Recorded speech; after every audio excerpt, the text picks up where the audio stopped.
So there was a Fabrengen once in Kvachabad. And the Fabrengen went very late. And at the end, Rabbi Avram Paris shows up. Avram Paris is the Zayd of Yossi Paris here in Montreal. And as many of you know, he was a legendary Chassid.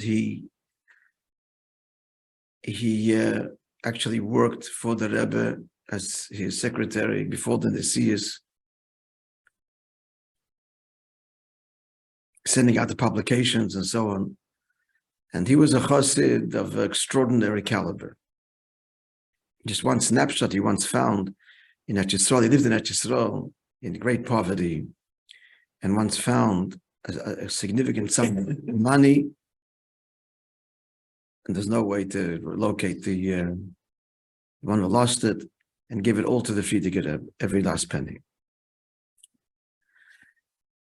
Rav Ron Paresh was a famous chassid. So the Fabrenga, they don't tell us who it was, but we can guess. This is late in the night. He took a significant amount of mashkes, chassidim used to do. And he sees that Rav Ron Paresh was not, I'll be the story. And he said to him, Avram, he says, Rabbi Seinu, our Rebbe taught us that the Daf Hashar Shel Chassidus, which means the Shablat, the title page, what? Of Chassidus is not to be a shaiter, a fool, implying that that's what you are. He was very simple. I put that in quotations, and not the big, masculine, sophisticated chassid by any stretch. And so that's what he said to him. When he finished speaking, so Avram says to him, I'll answer you two answers. One al pi avodah and one al pi haskalah. And Moishe ties into the Maimer, Yuval. What's the first answer al pi avodah? It has a story. There are two friends walking. It's actually his own story in a way. One was a clever fellow, one was a fool.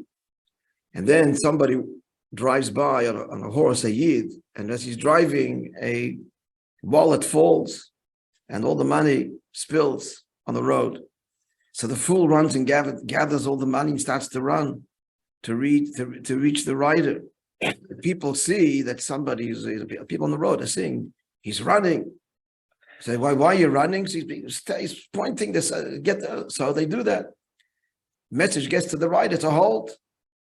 Someone's trying to reach him. And come back. So the rider comes back to this fella and he gives him all the money.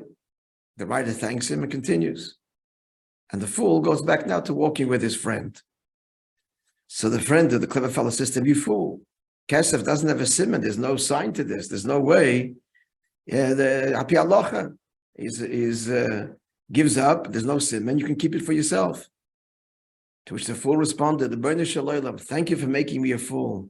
Because if you had made me clever, I'd be a thief. Or better, if I wouldn't be a fool, I'd be a ganef. So I'm happy to be a fool, says Avram Paresh to his fellow chassid. And then he gave him an answer, a scholar. A scholar. I mean, people, if you understand, at the Fabrengen, they were enjoying this very much. Everybody loved and respected by Avram, and so his response. So Avram says to him like this, and this is deep scholar, friends. He said, what could be greater than Chachma Batzilus?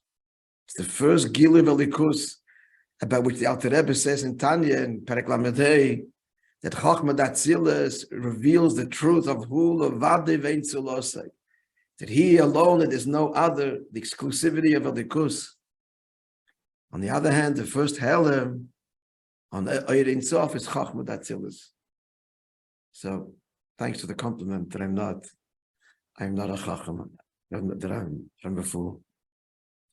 Talking in the mile of Bittul, the mile of Malchus. Hope you appreciate the story.